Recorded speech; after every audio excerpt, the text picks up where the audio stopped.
Hi there! In today's video we're going to take a look at how you can grow herbs in your garden. Herbs have been used for thousands of years in cooking and in medicine, and I think they're one of the nicest things to grow in the garden and relatively easy to get going. Now when you're starting off a herb garden or growing some herbs, one of the things that I would look at is where you place them. Now so most of them are traditionally Mediterranean plants, like rosemary here, sage, the oregano, and they do like quite a bit of sunshine. But one of the things I would say is if you can get shelter or shade in the midday sun, then that is really beneficial, because otherwise they just get completely scorched. So these three raised beds that I have here with all the herbs growing in it do get shade in the middle of the day. Now as for where to locate your herb bed, I would say ideally you should have it within easy access of your kitchen or your back door, so that whenever you need to grab some herbs for whatever recipe you're using, it's easy for you just to run out and chop whatever you need. Now you can do it in a variety of ways. You can grow things like your chives in an ordinary flower bed because of, again, the pretty flowers that they put on. So you can do that. You can grow them in ordinary beds. But one of the things you need to check about your soil is that if it's very clay soil, and you're trying to think, well, how do I know if my soil's really clay and wet, is that if you take some of the soil in your hand and you roll it, it'll stay in the roll, and you'll know that that is a really, really wet soil. Herbs don't like that. Herbs like a free draining soil. So what I would do is, if you find that your soil is very clay and very sticky and very wet, then I would dig it over in the autumn time and then put in well-rotted manure in the springtime, or homemade compost, to enrich the soil. Again, if you have very sandy soil, it means the nutrients run out of the soil, drain out of the soil very quickly and very easily. I would dig in some really well-rotted manure in the springtime again, and that'll really help your herbs grow. So you can grow them in, the flower beds. You can grow them in pots, and they will grow very happily in pots. The other thing I've done here is I have them in the raised beds, and I have used untreated railway sleepers. That means they haven't been treated or painted with creosote. So you could do that, and I find it's great because you can sit beside them, sit and do your weeding if you need to in between your herbs. And they're a great height if you have mobility problems or back problems. Then it's a great thing to have them up a wee bit higher and easier for you to access. Now, I have a summer seat in between my beds as well, which is really nice to do if you wanted to have some sort of like a little feature that you could sit and enjoy the herbs in the summertime and watch the bees working busily at the chives here. If you do decide to put them into the pots, again, have them within easy access of your back door or wherever you be in and out of the most. If you have them clumped together, it's quite easy then when it comes to watering. It means then you just do it all in one go and the pots are all together, and it's really easy. If you're going to use terracotta pots, it might be an idea to line the pot with some black plastic, and that'll stop you having to water as much, because as we talked in one of the previous videos about terracotta absorbing the water, and it means they would get very, very dry very quickly. And whilst these herbs mainly like to be free drainage and more dry conditions to grow in, you need to make sure that they don't dry out completely either. So some of the herbs that I love growing here, and I'd say about my 5 favourite herbs and easy ones to grow, would be the sage here, your oregano that's over here, also called marjoram. I have the chives here. I have a small parsley plant that I've just grown recently from seed behind me here, and then I have mint. Now the sage is a really good one to grow. It's quite woody if you let it get out of hand. Once a year, give it a good trim back, and that's all it needs, because you get the most flavour from the young growth.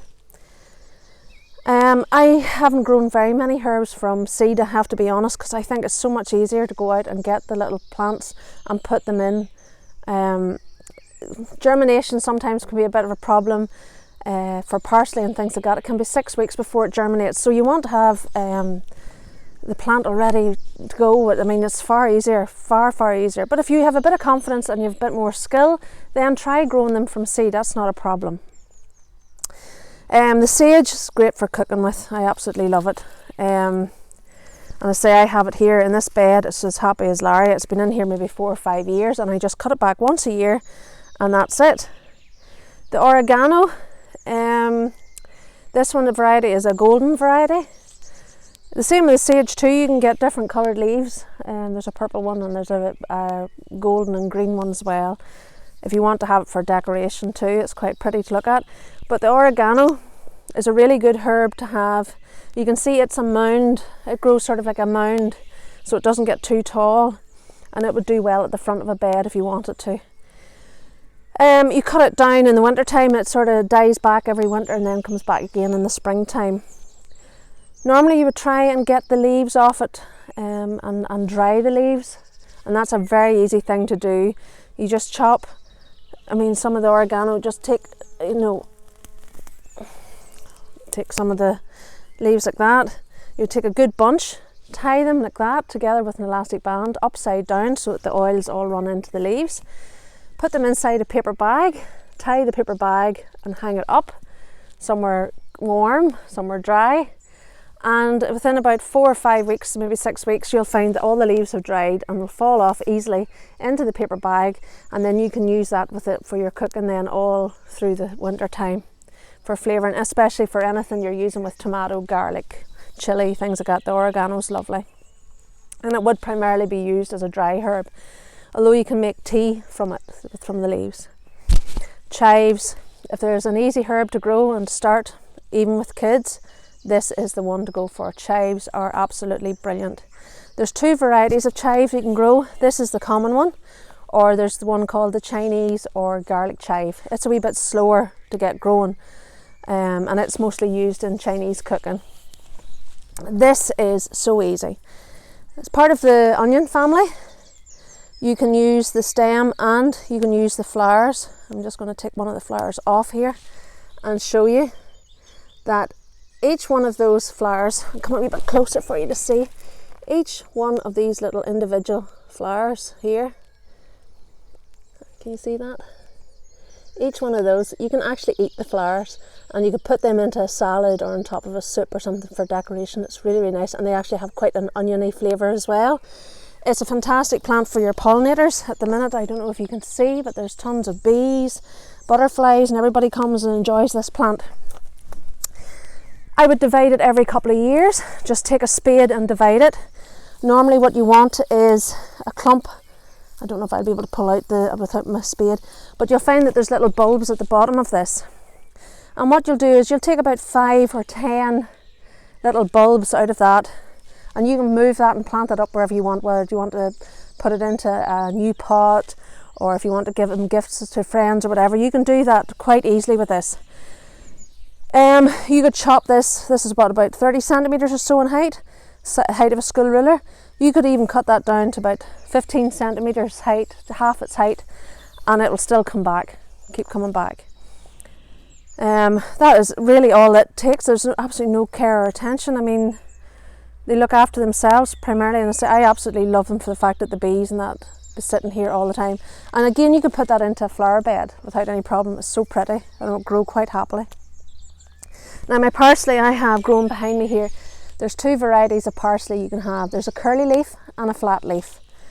The curly leaf would have been quite common to be used in cooking and for decoration really in the 70s and the 80s. Whenever you went out for meals, you would have found the curly parsley as a little decoration on the top of your food. I personally don't like it. I think the best parsley to go for is your flat leaf. The flat leaf parsley is a lot more flavoursome, and the stems themselves actually have more flavour than the leaves. And you'll find too, parsley has more vitamin C than an orange, so it's really, really beneficial. You can actually throw it into your smoothies or if you're making anything like that in the morning. Now the parsley, I have grown this one from seed. There's no point showing you because it's absolutely tiny and it's in the bed, so it's only about yay high. It's about 5 centimetres high at the minute. And I did grow it from seed, and there was some folklore around that it was only either witches or the woman who wore the trousers in the house that could successfully grow parsley. I'm saying nothing. So I have grown it from seed, and it's what's called a biennial. So you'll get the leaves this year, and then next year it'll go to flower and to seed. And you can actually take the seeds from the flowers yourselves if you want, and then keep them and put them into the flowers into a paper bag, and the seeds will come out. And it is worth doing because it is, as I say, it's a biennial, so it is worth trying to grow from seed. As I said earlier, it can take up to 6 weeks to germinate. So it's a wee bit of trial and error with it, a bit of patience. So don't panic about it. You can get the plants in the shops. Now, what I would say about buying, some people would say about buying herbs that you find in the supermarkets that are in the wee containers, they tend to be grown in large greenhouses and are very tender and have been very protected. So things like basil I wouldn't put outside here at all. We just normally, not like at the minute, I mean we're having absolutely glorious weather, but normally in Northern Ireland we don't have the nice warm weather that basil needs to grow outside, so I would always keep it indoors. I never ever have put basil outside. I have grown parsley, and I have tried different things, oregano from shop bought, and they have grown actually quite well. But what I find I do is when I take them home, I divide them up into maybe 4 sections and then put them into smaller pots, and then they grow quite well. I wouldn't put them out until all frosts are gone. That's one thing I would be very careful of. I would make sure that if you are going to plant them out, that you do that whenever all frosts are gone and that the soil has warmed up. That is pretty important. So that's our chives, our sage, our oregano. We've talked a wee bit about the parsley as well. And one of the other things that I absolutely adore growing is mint. I have 3 different varieties grown here, and I wish you had smelly vision so you could smell the different types of mint that I have here. If I can find where my other one went to. No, I can't. Oh, no. I don't know where. Oh, yeah, there's it there. Okay. So I have pineapple mint, is this green and white variegated, and it smells like pineapple. You can use it in desserts or make a tea or something with it. It's really for, I mean, it's more for decorative, and when you're walking past, if you hit it, it does release a beautiful scent. I have Eau de Cologne mint, which would be your traditional mint. You can use this for your mojitos. Really, really, really strong mint. Beautiful, beautiful scent. It's great for your mint teas as well. Beautiful smell. And then my all-time favourite that I grow all the time is called chocolate mint. After 8s, mint arrow. This is all, I mean, oh, it is divine. It is like a purpley stem and purple underneath with a green leaf on top. It is beautiful. I absolutely adore it. These are one of the easiest things that you could get to propagate, which means that you can grow them yourself at home from just a bit of the root. I do this all the time with my mint. Like there you have a piece of the root on the bottom, put that into a pot, keep it watered, look after it, and next thing it'll be growing. In no time whatsoever it'll put on roots. One of the things I would say if you're doing propagation with anything and you put it in, pinch out the very, very tip. At the very top it's sort of growing this way, pinch it out, and what that means is then energy is put into making it more bushy and it's more successful. Mint being an amazing herb, one of the things you do need to be very careful with it is a rampant grower and would take over the entire planet if it was given a chance. I mean, this bed inside is about 6 foot long, and I planted them at the far side, planted one mint plant at the far side, and there is mint coming up behind me 6 foot away. What they do recommend you do is that if you want to put them into the ground, into the soil, that you plant it in a pot and bury the pot in the soil. It works a bit. It's supposed to sort of stop the roots from coming out. I did that with this one and it didn't work. So I mean, you can see that, I mean, the roots just came down and the pot actually broke and the roots just went everywhere. It's easy enough to pull up because it's quite shallow rooted. So you can do that and pull it up. It's one of the ones that's very easy to, as I say, propagate. So you can always take it out and move it on or do whatever you want with it. I would really advise, if you don't have big beds like this, to keep it in a pot and keep it sort of self-contained, just one pot on its own. Minimum of about 15 centimetres, I would say, would be the smallest that you could go for, and then you can put it in as big as you want. And as I say, because it is a shallow root, you don't have to have it very deep. But if you have it in a deeper pot, then you don't have to water as much, which is one of the benefits of that. You can put herbs into window boxes, something like your chives, some thyme. There is a creeping rosemary, and it means it doesn't, unlike this rosemary bush behind me here, which is quite tall and big, the creeping rosemary will just stay quite low and fall out over the front of your window basket, or window, yeah. The hanging baskets as well, you can put some chives into that. You could put parsley into it, put thyme into it. Thyme's a sort of small mound growing as well. So you could do that. So there's nothing to stop you. You can put them in the pots at the back door. You can put them in beds like this. These are, say, three sort of all herb beds right along, and I have a variety of different herbs in them all. And grow what you like to use in your cooking. I say the mints, there's oh god, I couldn't tell you how many different varieties of mint. There's ginger, there's strawberry, there's even one that you can put into ponds as water mint. Grow what you like, grow what you would like the scent of, and have it that if you're walking there in the path's edge, that when you walk past, that you're releasing those beautiful scents as you walk past. If you can, place a bench in among the herbs so that you can sit and enjoy it. You know, just take your time and enjoy your work and your hard work. And I do like to put in something to say that has the flowers like this, even the tiny little flowers that be on the rosemary here too. The bees absolutely go crazy for that.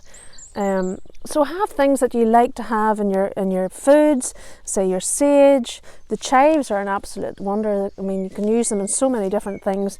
Rosemary, I'm out here picking off rosemary all the time.